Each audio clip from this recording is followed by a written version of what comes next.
Hey, Bam here, and I love tech, so let's go ahead and talk tech. Specifically, wanted to cover the topic of the Samsung Chromebook Pro and the Chromebook Plus.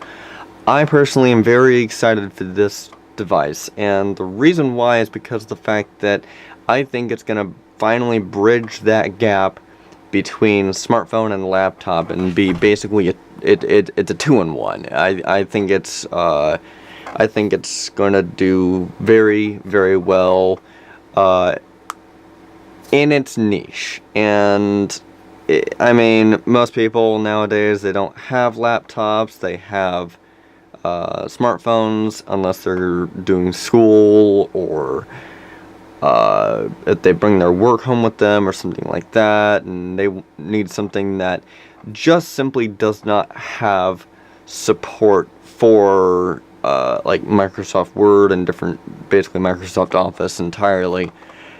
But for someone like me who simply, they have a reason to have a secondary device that it will be supporting Android, it runs on Chrome OS, and they're working out the bugs for support for Android apps, which I'm thinking, yay. My first thought is yay. My second thought is, hurry up. Because of the fact that I've got like my little 8-inch tablet, the Galaxy Tab E, and that screen is so small. I hate how small that screen is, with the exception of the fact that it can fit into my inside coat pocket. Other than that, I do not like it at all.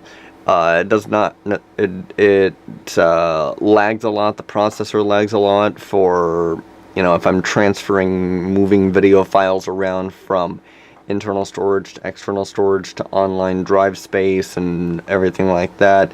And it has no ports to it. I believe that both of them, the Plus and the Pro, have at least one, I think two actually, USB Type-C ports, so that should make it easier to transfer files back and forth at a much faster rate than USB Type-A, or rather USB 3.0.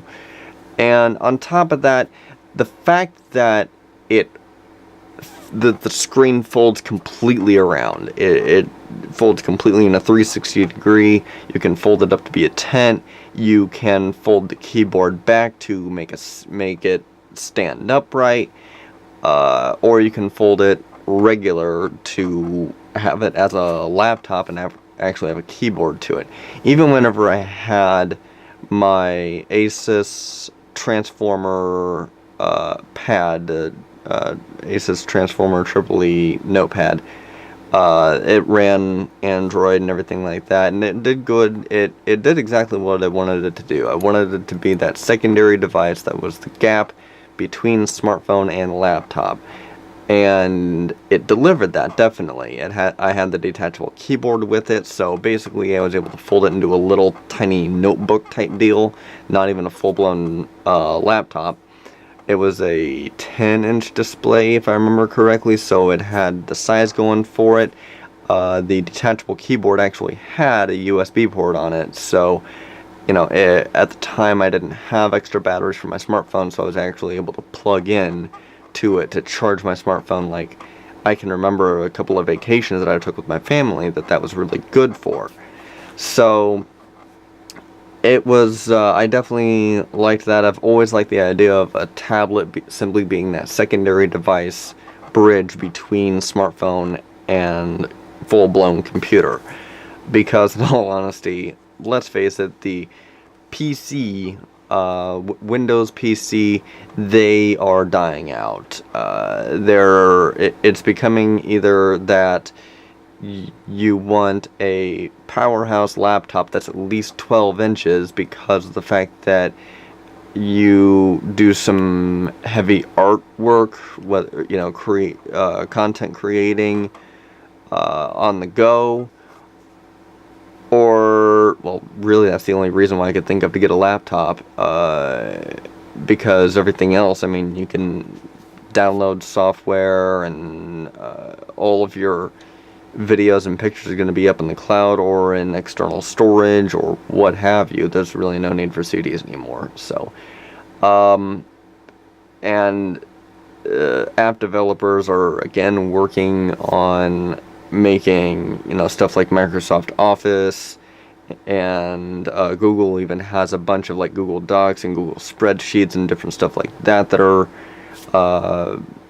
very widely available, from anything from smartphones to tablets to laptop to desktop computers and back again. It's all stored up online, and you can make things available offline, make copies and everything like that. So anyway, getting back to the Samsung Chromebook Pro and Plus, I'm very excited for these devices, and it has to do with the fact that it can go between tablets and it can go between being a tablet and being an actual laptop, because of the fact that it doesn't disconnect. Because in all honesty, I didn't find myself, even whenever I had my Asus EEE Transformer TF300, that was what I was trying to spit out earlier, even whenever I had that tablet, I still was not detaching the keyboard or anything like that, and at the same time,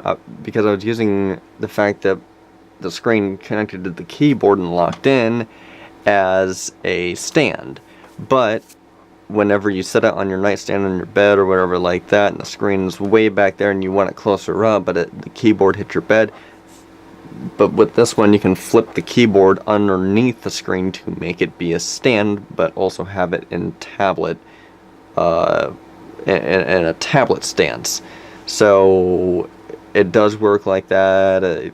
I'm guessing that maybe there needs to be some sort of case put over it, so that A, you're not scratching the body up whenever you're shifting it all around, and B, so that it can stand like on like rubber or something like that, or plastic, and not on the actual body, so that way it's not hitting keys. But I believe Chrome Unbox channel on YouTube actually said that whenever you fold it out, whenever you fold the keyboard out a certain way, it turns off the key.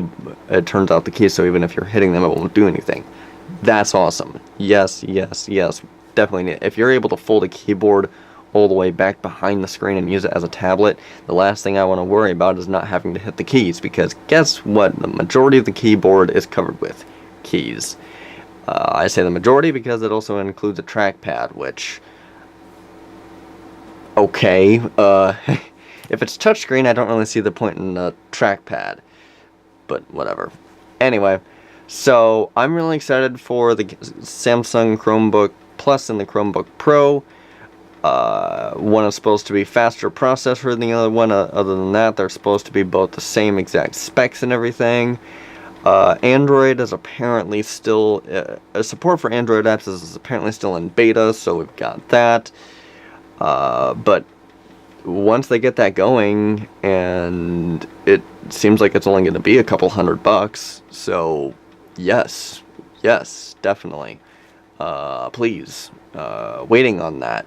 Waiting very, very patiently for that. Anxiously, but patiently for it. So, anyway, I definitely think that this is going to be the right step a step in the right direction for that, to bridge that gap between smartphones and laptops and desktop computers. Well, desktop computers, they're more for high-end gaming and video editing than anything else. But I definitely think this is going to be a really good device. I am very much looking forward to it.